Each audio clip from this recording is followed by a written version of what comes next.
En Periodista Digital continuamos este ciclo de entrevistas a periodistas. Hoy contamos con doña Carmen Gurruchaga. Muchas gracias por venir a Periodista Digital. Muchas gracias, pero más conocida como Marmen en los ambientes, que dice Herrera, o sea que llámame Mame, por favor. Muy bien, Mamen. Pues por comenzar desde el principio, ¿cómo te dio por meterte en el mundo del periodismo? Y bueno, esto debe ser desde muy pequeña, yo no me acuerdo, mi madre decía que siempre yo decía que quería ser periodista. He de decir que soy la primera periodista en mi familia, o sea, no había oído nunca, y todo el mundo pensaba que era una tontería que yo habría oído en algún sitio, pero que en cuanto me hiciera un poco mayor se me pasaría, ¿no? Y la sorpresa fue que seguía empecinada, empecinada. Me costó bastante convencer sobre todo a mi padre, porque en San Sebastián no había periodismo y había que salir de San Sebastián.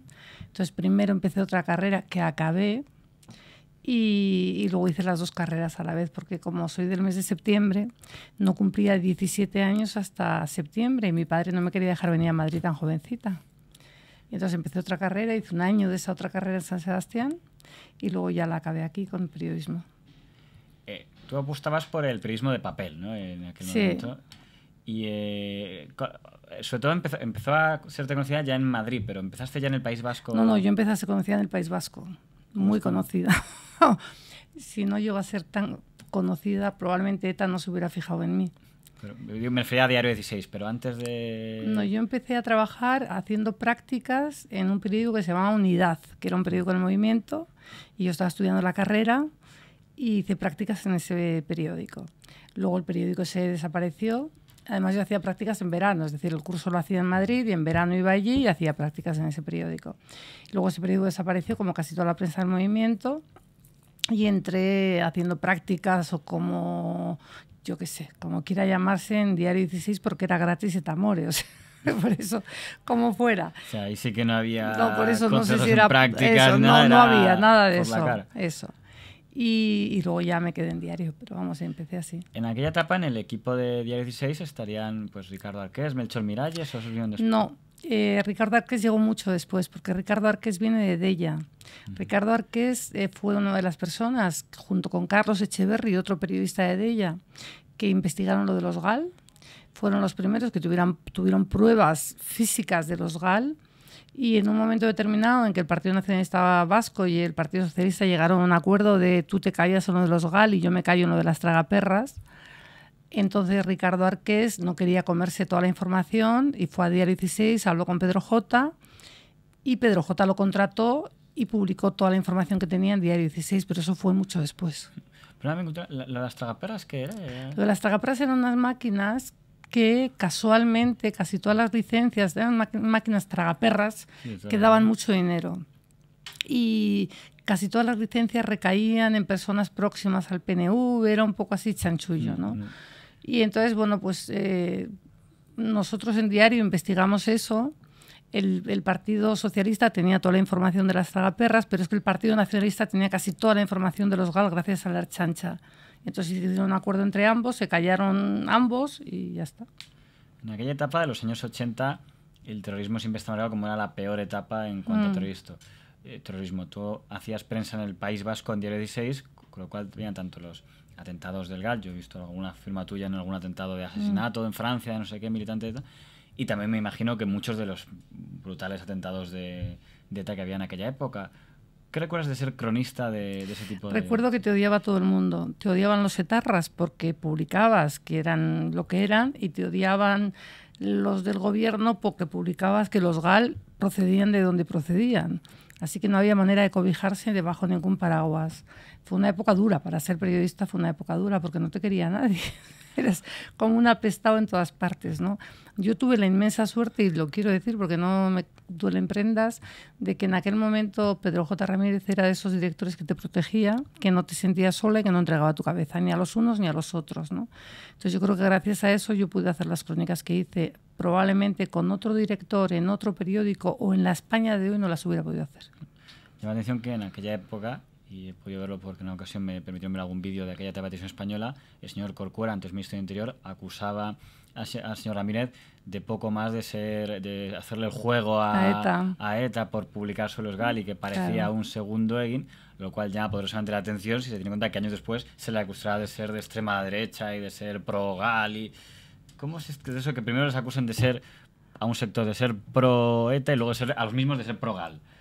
Pues es que yo creo que hay una máxima en Pedro J que es que tendrá, yo no sé, 80 defectos, pero tiene una virtud y es que es un periodista de raza.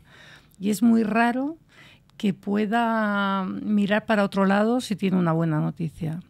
Es decir, es muy raro que deje de publicar algo si él cree que es una buena noticia o si él cree que ha cazado una presa, ¿no? Sea la que sea. Y eso le ha costado bastantes disgustos, también muchos éxitos, que duda cabe, y también precisamente el miedo que se le tenía en todos los sectores era por eso, ¿no? Porque era un tipo capaz de publicar todo.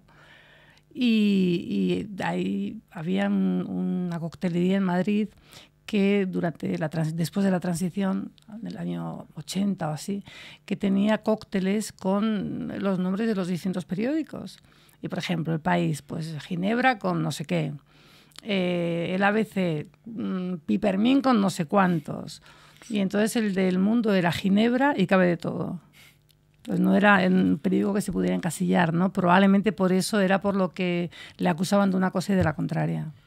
Tú desde el principio apostaste cuando se hace esa crisis interna en Día 16 y esa escisión y pues, J. Ramírez, pues con Melchor Miralles, con Alfonso Rojo, funda El Mundo. Tú desde el principio estabas ya con aquel equipo. Sí. Estaba con aquel equipo. Aún con la duda de que era lo nuevo, que siempre hace lo menos seguro, la escisión pequeñita que el grande. Sí, pero yo también he tenido el defecto ese de ser periodista, ¿no? Ante todo ser periodista. Digo defecto porque no reporta muy ni ser muy reconocido, sí a nivel social, es la verdad, pero no a nivel de las alturas, y reporta bastantes disgustos en cambio, ¿no? Y entonces, pues a mí Pedro J. me parecía, como te acabo de decir, un magnífico director.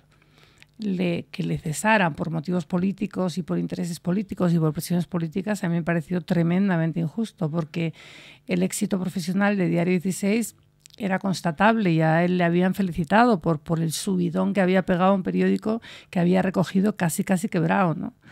Entonces, bueno, a mí me parecía muy injusto, los linchamientos no me gustan, las injusticias tampoco, y me fui con quien estaba siendo maltratado. Una cosa, la última referente al tema este de los GAL. ¿Hubo algún sector, es verdad que suele ser el sector más vinculado a las personas que luego fueron condenadas por aquel caso, pero se llegó a insinuar que hubo algún tipo de buena relación entre algunos de los periodistas, no se refería nunca a ti, sino bien a otros, con algunas personas vinculadas a Herri Batasuna, o en ese momento como Chema Montero, tal? Dicen, no, es que los del Mundo son amigos de Chema Montero. Una persona del Mundo era amiga de Chema Montero. Pero en todo caso, en absoluto generalizable. No, era esa persona que tenía una buena relación con Chema Montero, como yo la podía tener con no sé quién, con no sé cuántos. Al final, uno no puede evitar tener relaciones personales, ¿no?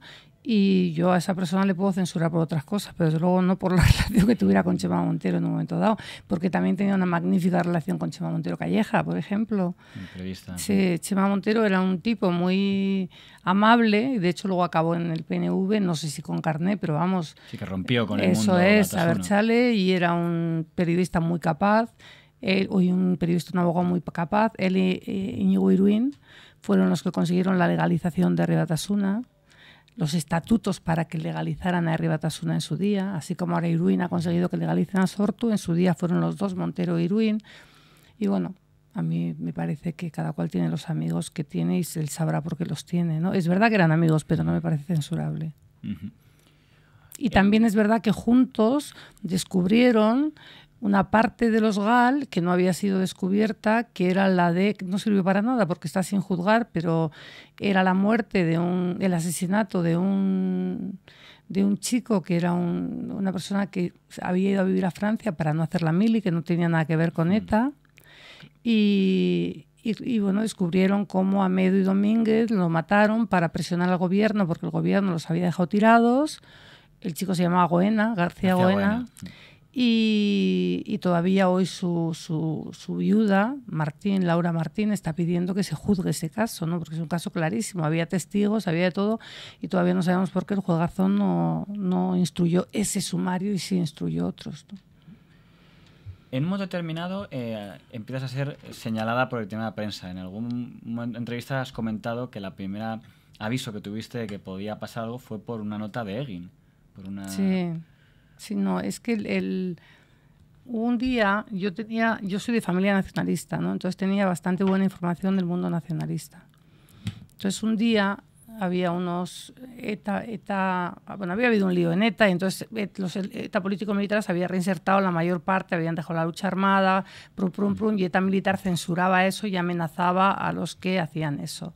Entonces yo me entero que 4 tipos de ETA militar se acogen a las medidas de reinserción, pero en lugar de con el gobierno español, con el gobierno francés. Es un acuerdo que llegan y entonces pueden pasar a España exactamente igual. Estaban en Panamá viviendo, habían sido exiliados a Panamá. Pero era el acuerdo con el gobierno francés. Entonces yo titulo 4 duros de ETA, porque claro, habían matado a Yoyes, decir que, por reinsertarse y tal. Bueno, entonces yo titulo 4 duros de ETA, se reinsertan por la vía francesa o algo así. Y entonces Egin agarra la página 3, que era su editorial, y dice duros a 4 pesetas. Y entonces dice que yo he publicado eso porque cobro de los fondos del Ministerio del Interior. Entonces, a partir de ahí me empiezan a señalar, ¿no? Y yo había publicado eso porque era absolutamente cierto, con nombres, apellidos, quiénes eran los 4, porque lo sabía, porque conocía a su familia, o sea, no por otro motivo, conocía a la mujer de uno de ellos, porque era amiga de una de mis hermanas, o sea, y él había vuelto a casa, con lo cual era irrefutable la información, ¿no? Pero ellos, en lugar de negar la información, lo que hacen es apuntarme con el dedo. ¿Y es en diciembre del 97 o a finales? No, pues eso ya fue mucho más tarde, pero claro, desde esa información hasta diciembre del 97 yo las pasé un poco canutas, ¿eh? Porque yo sé que fue portada en muchos medios aquel atentado, porque además había un componente dramático encima en el entorno familiar ahí. Pero curiosamente, en diciembre del 84 acabé en el hospital porque me pegó la policía en una manifestación, que había muerto un chico que era un conductor de autobuses, que según la policía se había suicidado cuando iba a reconocer un zulo, y según yo creo que ya está hoy demostrado, pero pues acaso no lo digo, fue torturado y murió en la tortura, ¿no? Y entonces había manifestaciones, como el cadáver estuvo desaparecido. Lo de Zabalza. Zabalza. Entonces estábamos en el bulevar, que todos los días íbamos a ver cómo andaba, pues para luego hacer la crónica, ¿no? Y entonces había unas crías que se metieron en un portal y entraron 2 policías detrás de ellas, y Carlos Naranjo, que era fotógrafo de Tiempo, y yo nos metimos en el portal para que no las mataran a golpes, ¿no?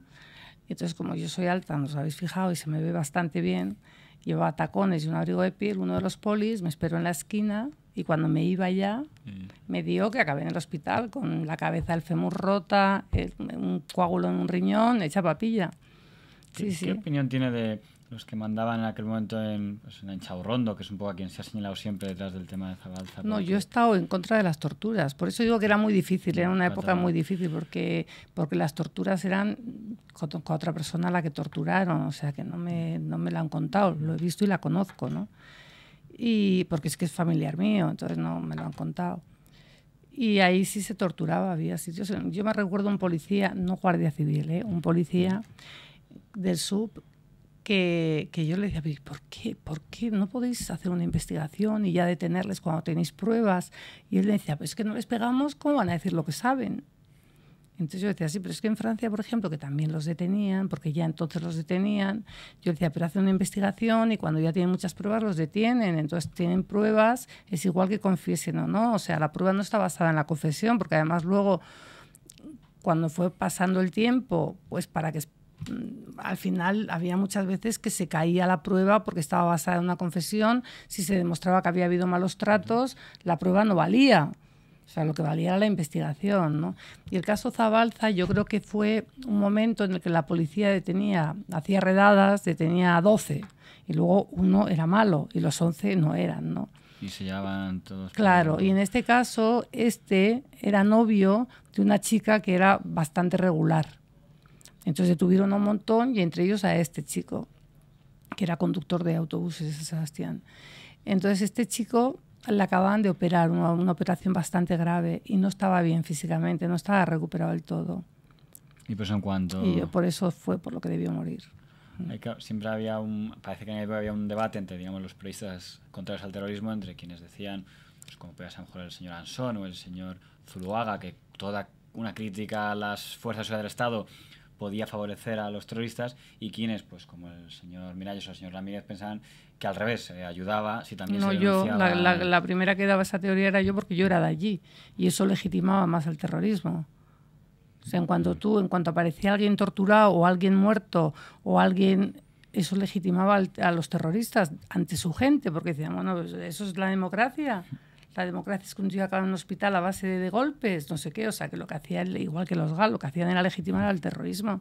Yo recuerdo siempre una frase que me pone los pelos de punta de un chaval que no tenía nada que ver con 14 años, no tenía nada que ver con el mundo etarra ni nada, y cuando se enteró, tendría 14, 15 años, me acuerdo, estábamos en Almería, y es cuando empezó ya a salir en prensa la vinculación de los GAL con los aparatos del Estado, ¿no?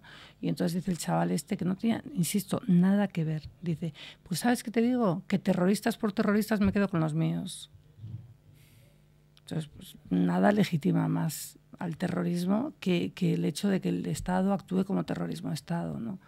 Y yo siempre estaba en contra, muy, muy en contra de ese tipo de... Me parece que el Estado tiene que ser escrupulosamente democrático, que es la manera de legitimarse él y de legitimar a los terroristas. Es verdad que es difícil porque es desigual la lucha, pero el Estado se legitima así.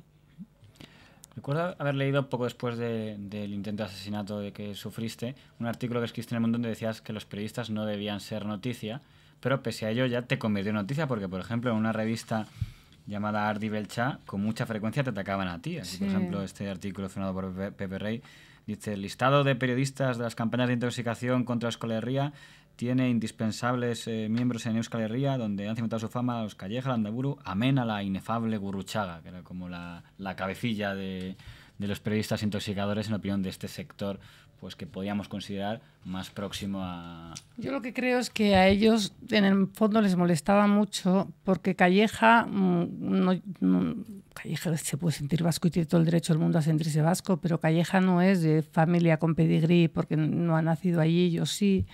Entonces yo creo que a ellos les molestaba profundamente, porque les molestaba mucho Juaristi, le molestaba yo, le molestábamos así los que teníamos pedigrí y que éramos, de vasco, sí, que éramos considerados poco menos que traidores, porque no podíamos no haber salido nacionalistas ni no defender lo mismo que defendían ellos, ¿no?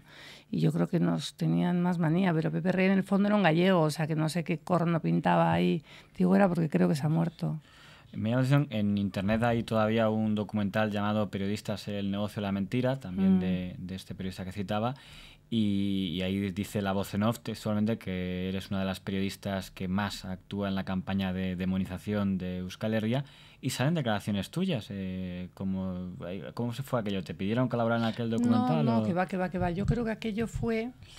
que hicieron un montaje, salen declaraciones de más gente. Sí, también de Calleja y de Entonces, Luis del Olmo. Sí, pero no hicimos las declaraciones para eso, sino que ellos las cogieron de otro sitio y las montaron en el documental ese. ¿Y por qué te tenía tanta obsesión en tu persona este grupo?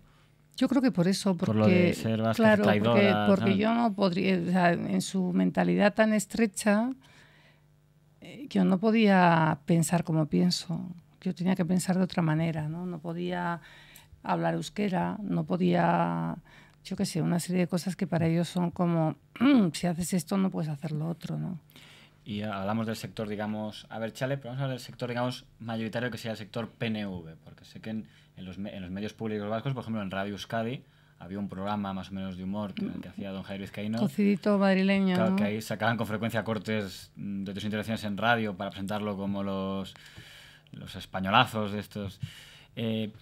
Y en general el sector PNV mediático, político, como... Que al sector PNV yo le machaqué bastante, pero no le machaqué precisamente por la acusación esta de terrorista que le hacían, que yo creo que el nacionalismo no es intrínsecamente perverso. A mí no me gusta, pero no me gusta porque me parece sectario, porque me parece fanático, porque me parece que al final la racionalidad desaparece y pueden más las vísceras. Pero bueno, es que yo tendría que odiar a toda mi familia si odiara el nacionalismo, con lo cual no me da igual. Pero yo les acuso a los del PNV por corruptos. Claro, o sea, no porque sean nacionalistas, no, que tienen todo su derecho a hacerlo mientras no maten por ello. pero el PNV tenía muchos chanchullos de corrupción y de corruptelas. Entonces, por ejemplo, hubo una recalificación de terrenos a una empresa afín al PNV en San Sebastián, que es que fue un escandalazo de esos de comprar terrenos de unas fábricas que estaban que no valían un duro porque era terreno de fábricas de Luzuriaga, era Suchar, y eran unas cervezas que no me acuerdo el nombre. Y lo compraron a 0 pesetas porque era un terreno baldío. Lo recalificaron y estaba andando a 5 minutos de la playa de Ondarreta. Con lo cual, de comprarlo a 1 peseta en el metro cuadrado, pasó a valer 6.000 euros el metro cuadrado. O sea, el señor redondo. Claro, entonces yo lo denuncié porque era una empresa afín al PNV. Y bueno, hubo cosas de esas que no les gustaban a ellos, ¿no? Porque era, según ellos, meterte con el PNV era tirar piedras contra tu propio tejado, y a mí me parece que había que distinguir. O sea, una cosa era meterte con el PNV por su ideología, que yo no me metía, ya él con su ideología, pero sí comete desde la administración y desde el poder absoluto que tenía en Euskadi casos de corrupción, pues yo lo voy a contar. Hay un episodio, cambiando un poco de tema, que tiene más que ver quizá con lo de las guerras mediáticas, que se produjo en el año 2001-2002 en torno a lo que se decía, ¿verdad?, que lo decían más los de la oposición, que se intentaba crear un grupo mediático afín al gobierno en aquel momento, con El Mundo, Telefónica, Antena 3, que aparentemente no tendría nada que ver contigo, pero que tu nombre salió implicada cuando hubo aquel cambio en el primer café. Con Isabel San Sebastián. Claro, que debo decir que cuando estuvo en este ciclo habló de su versión de aquel hecho, pero quisiera saber también tu versión de aquello. Es una historia que yo nunca he querido hablar porque me parece que esto es de patio de vecindad, pero como ya estoy un poco harta, voy a contar cómo fueron las cosas. Unos meses antes, Isabel San Sebastián entró en El Mundo porque yo hablé con Pedro J, porque ella se enfadó con Zarzalejos en ABC, ella era columnista de ABC. Zarzalejos quiso que dejara la columna y que hiciera entrevistas. Isabel no quería volver a las entrevistas. Entonces yo tenía una magnífica relación con Pedro J y bueno, pues entró en El Mundo. No voy a decir con la oposición de quién, pero de un alto gerifalte del periódico que no quería que entrara Isabel porque la consideraba casi de extrema derecha, pero bueno, entró en El Mundo porque Pedro J dijo que sí. Al cabo de los meses yo tengo un problema con El Mundo porque de pronto decidieron en El Mundo que ellos decidían quiénes iban a las tertulias, ya qué no tertulias, y a mí no me había facilitado El Mundo ninguna tertulia, me las había conseguido yo. Entonces me pareció profundamente injusta y me fui del Mundo. Y yo no le pedí a Isabel San Sebastián que dejara El Mundo. Yo me fui del Mundo a buscarme la vida. Y me fui al paro, exactamente me fui al paro.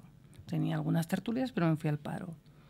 Entonces ella en Antena 3, cuyo dueño era Alierta, porque era de Telefónica, no se le ocurre nada mejor que llamar corrupto a Alierta y decir que se había enriquecido con una información privilegiada por unas acciones que era una información que había dado El Mundo. Le dicen que lo deje estar, que no puedes meterte con el dueño de la empresa. Y ella al día siguiente lo dice otra vez. Y a la tercera la echan. La echan sin solución de continuidad. O sea, le dicen hoy miércoles, supongo, ya no queremos que vengas más. Y la echan, pero la echan por meterse, por llamar corrupto al dueño de la empresa. Y entonces me llama a mi Buruaga y me dice si quiero dirigir el primer café. Entonces agarro y le llamo a Isabel. Lo primero que hago, le digo, Isabel, me han ofrecido el primer café. ¿Y qué vas a hacer? Digo, pues mira, lo estoy pensando, te llamo a ti, lo consulté con más gente, pero a la primera que llames a ella, y ella lo sabe. Y le dije, vale. Luego ya cuando decidí que sí, después de hablar con mis hijos, oye, que lo voy a coger, vale. Y luego se agarró el cesto de las chufas y empezó a contar una película que no tenía nada que ver con la realidad. A mí, como los patios de vecindad no me gustan, dije, joder, esto parece una pelea de patio de vecindad. Me callo y ya se le pasará. Pero como han pasado 10 años o 12 o no sé cuántos y no se le ha pasado, digo, bueno, pues ya voy a empezar a contar las cosas como son, porque ya estoy un poco harta de que como ella es la que bla, bla, bla, bla, solo que de la versión de los hechos que dice ella. Pues no, la realidad es la que acabo de contar y es constatable con fechas, con hemerotecas y con todo. Es cierto, no sé si vio la entrevista, que fue muy dura porque decía que para ella usted no estaba viva, pero bueno, pues simplemente quería saber su versión, no ampliar más el tema. Así que cambiando un poco al tema de... ¿En qué momento ficha usted por el diario La Razón? Me llama José Antonio Vera y me dice si quiero ser columnista de La Razón y entrevistadora. Y yo estaba en el paro y le dije que sí. Que había... La verdad es que un reportaje llamativo, no sé, que sé que dio mucho que hablar, fue una cosa que publicó sobre un diplomático que dicen que era muy amigo de Moratinos. Por Dios, vaya lío que me ocasionó esto. Al final la justicia me dio la razón, ¿eh? ¿Cómo fue el orden de la historia? Pues resulta que yo me entero, yo tengo bastantes amigos en exteriores. Y entonces me entero que este señor, que es un corrupto, y ahora voy a contar una cosa que no ha contado nadie, mira, vas a tener una primicia, pero no la he contado nunca. Pues me entero que este hombre tiene negocios en en Moscú. Te voy a contar dos cosas, antes de que se me olvide, y luego te cuento como esto. Estaba preparado, antes de que llegara Trinidad Jiménez a exteriores, estaba preparado que este volviera a Moscú. Y él estaba encantado de la vida, claro. Y Trinidad Jiménez, sabiendo que es un corrupto, lo cortó. Esa es una de las cosas. Y no fue a Moscú, ahora no sé dónde está. La otra cosa que te voy a contar es que un día estoy yo en el Café Hispano tomando un café, su café que está en Castellana, con un amigo, y viene una señora y me dice que es la mujer de este. Y le digo que me parece muy bien, pero que estoy tomando un café con un amigo. Y yo no sabía que estaba este ahí. Y de pronto viene este y me empieza a insultar, a llamarme de todo, hasta el punto que el camarero del Hispano tiene que venir y poner entre él, porque la persona que está conmigo se levanta y le dice, mire, por favor, no voy a tolerar que insulte a la señora que está conmigo. Usted será un caballero, pero esta señora es una mierda. Bueno, he hecho un histérico, yo decía, bueno, algo se ha tomado porque no se puede reaccionar así si no te has tomado sí, no alcohol, es muy diplomático para ser un alcohol diplomático. Por lo menos, ¿no? Y entonces el camarero vino, le dijo que por favor se retirara, él no se quería retirar. Este amigo mío va habitualmente al Hispano, ¿no? Yo voy cuando voy con él, pero él va habitualmente. Entonces el camarero puso el carro con los postres en el medio y tuvo que venir el jefe del Hispano a decirle que por favor se retirara y saliera del local. O sea, que este embajador lo tuvieron que echar de un local por insultarme.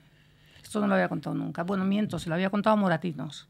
Dicen, y es verdad que Moratinos tenía buena relación con Sí. Bueno, entonces a este le hacen jefe de la reforma exterior, que nunca se llevó a cabo, pero bueno, una reforma que tenía Moratinos en la cabeza y lo hacen embajador especial para la reforma. Pero el pecado de este es que cuando estuvo en Moscú, su amigo montaron los dos una empresa para los visados para los rusos, es decir, un ruso pagaba el visado al portabel, al amigo de este en Marbella, y este que estaba en Moscú le concedía el visado.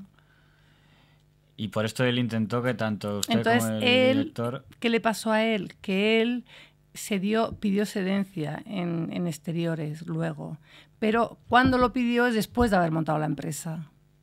Entonces hubo un momento ahí en que era incompatible la empresa con... Sí. Y bueno, el caso es que el tío nos puso una denuncia y hace 2 o 3 meses me llamó Carmen, la abogada de La Razón, y me dijo que la habíamos ganado y que además el Supremo decía que, que más contrastada no podía estar la información, que más veraz no podía ser y que más contrastada no podía estar. O sea, que sería un triunfo en este caso de los periodistas. Sí, pero al final después de tanto tiempo, ¿eh? Porque claro, nosotros en el juicio de Marbella, y lo digo sin ningún pudor, en el juicio que tuvimos en Marbella era evidente que ellos mentían, ¿no? Y quedó clarísimo y el fiscal nos dio la razón a nosotros. En cambio, la jueza, milagrosamente, tardó no sé cuánto en hacer la sentencia y a pesar del informe fiscal a favor nuestro, le dio la razón a ellos, ¿no? Qué casualidad. En fin, se permite por lo menos una duda respecto a algunos representantes judiciales. Un tema que quería tocar también, el tema del Partido Popular. En alguna ocasión a ti se te ha señalado, sobre todo desde el otro lado, como, pues digamos, una pista cercana a ese sector, aunque es verdad que creo que nunca te he visto una tertulia estas de gritos. No me suena por lo menos ahora verte... Porque no soy gritona. Durante la etapa en la que había dudas de si Mariano Rajoy iba a seguir y algunos medios de comunicación muy abiertamente, pues El Mundo, la COPE, pues en su universidad pensaron que no, que tenía que cambiar, hizo una campaña muy fuerte a favor de cambio de liderazgo. En alguna intervención parecía que tuvo como una llamada más a la calma. ¿Había ahí algún tipo de posicionamiento de que consideras que era mejor una cosa u otra? No, yo lo que creo es que a mí los linchamientos, te lo he dicho antes, no me gustan, linchen a quien linchen. Y me parece que lo de Mariano Rajoy era un linchamiento, porque lo que se lo querían cargar antes de que hubiera un congreso, entonces tú a un jefe de partido te lo cargas en un congreso. Entonces luego fue el Congreso de Valencia, y Mariano Rajoy ganó en Valencia. Entonces tú o te lo cargas en un congreso o no te lo cargas, porque es que, vamos a ver, yo creo que todos nos tenemos que ceñir a las reglas que nos hemos dado. Yo por mí no pagaría Hacienda, porque me parece lo más injusto, tal y como luego utilizan el dinero los políticos. Porque la mayor parte es para pagar salarios de los propios políticos. Entonces yo, en lo que a mí respecta, no pagaría Hacienda y me estaría súper justificado no pagar, pero al final vivo en un club en el que hay que pagar Hacienda. ¿Yo qué le voy a hacer? Pues esto es lo mismo. Yo nunca estaría en un partido político, pero si estás en un partido político te atienes a unas normas que tú mismo te das y que las puedes cambiar en un congreso cada vez que toque cambiar los estatutos, pero cuando han sido aprobados por una mayoría, tú te ciñes o te vas del partido, quiero decir, pero tú no puedes estar en un partido y querer dar un golpe de Estado dentro del partido. Te esperas al congreso, presentas un candidato alternativo, una lista alternativa o una mayoría para cambiar no sé qué estatutos y hacer unas primarias, lo que quieras, pero en el periodo que el partido lo dice, ¿no? Lo que no puedes hacer es tratar de tumbar mediáticamente, de mala manera, a alguien. Yo ya te digo, estoy muy en contra de los linchamientos. Y en el tema del terrorismo, con lo que empezamos hablando... También le defendía a Zapatero cuando lo querían linchar, los de su propio partido. O sea que los linchamientos no me gustan. En el tema del terrorismo, cuando después de haber estado durante mucho tiempo diciendo el entorno, a ver, Chale, que la ley de partidos era lo peor y que era fascista, cuando por fin decían aceptar la ley de partidos y colarse en las elecciones, hay dos puntos de vista. Los que dicen que es un triunfo del Estado y por fin han aceptado, digamos, las reglas, y los que piensan que es una trampa, es decir, aquí es la excusa para colarse. Yo creo que es la excusa para colarse. Te quiero preguntar, ¿cuál es tu punto de vista en Creo que es la excusa para colarse. Yo creo que han hecho unos estatutos ad hoc para colarse. Han hecho los estatutos que les pedían que hicieran. De hecho, Herri Batasuna lo legalizó Irún con Montero. Y ahora esto lo ha legalizado Irún, no ha hecho los estatutos, ha estudiado qué es lo que le piden y ha hecho los estatutos para lo que le piden. Es decir, como si dicen, bueno, yo quiero para periodista digital una chica de 1,80, rubia, con ojos azules, la describen a ella. Pues ya está, venga, te la presento, aquí la tienes. Pues es lo que ha hecho Íñigo Irún, ¿no? Esto es lo que me pides, aquí lo tienes. No, porque... ¿Tú te crees que si fuera de verdad que lo hubieran interiorizado, se va a montar el pollo que se monta con el secretario del alcalde en Donosti porque alguien lleva la bandera española? No, es que no lo han interiorizado. Han hecho unos estatutos para colarse. O, por ejemplo, cuando ha dimitido antigüedad en el Congreso, no le tocaba el turno a un Batasuna. En cambio, han hecho correr la lista para que entre un Batasuna. Entonces, yo que no me creo nada, ¿no? Pero bueno, oye, pues estamos en la misma. Estas son las reglas de juego y ¿qué le vamos a hacer?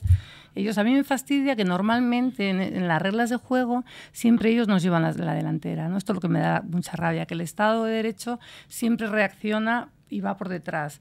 Con la ley de partidos había conseguido el Estado de Derecho llevar la delantera.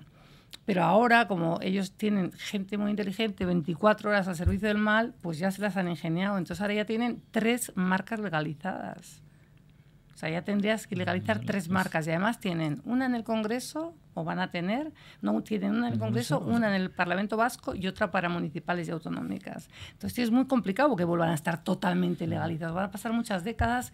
En el mejor de los casos, si cometieran una ilegalidad tras otra, pasaría mucho tiempo hasta poder... Claro, por ejemplo, lo del Joseba el otro día, Joseba Ibaizeta, si llega a ser con las elecciones autonómicas celebradas, no lo hubieran echado.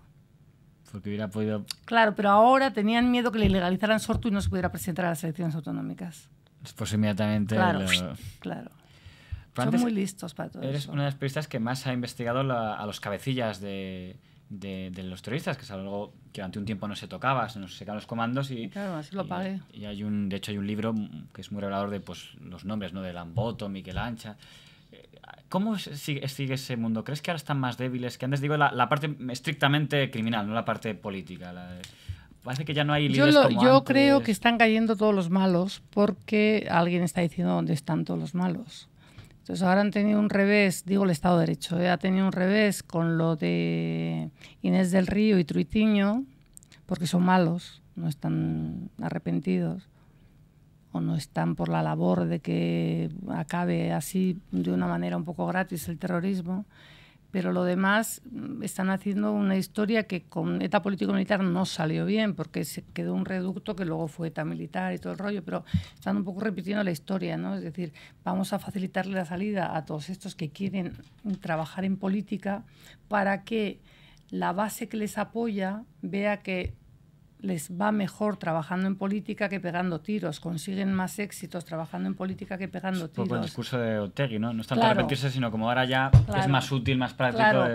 Entonces, para eso tienen que retirar a todos los malos de la circulación. Y los que están deteniendo son esos, ¿no? Los que podrían quedarse en una ETA con las pistolas, con el dinero. Entonces, bueno, eso es lo que están tratando de desarticular y de retirar de la circulación, ¿no? Y yo supongo que para eso están teniendo información de alguien importante. Por eso, un tema que no tiene nada que ver, pero que antes de terminar quería tocarlo porque un poco la actualidad manda. Tú hace poco escribiste un libro sobre Rodrigo Rato. Sí.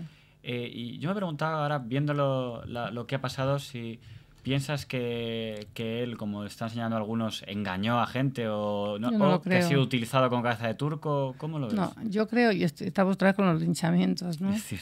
Yo creo que Rodrigo Rato tendrá su parte de ego importantísima, como la tiene casi todo el mundo que llega a esas alturas, si no, no se llega a esas alturas.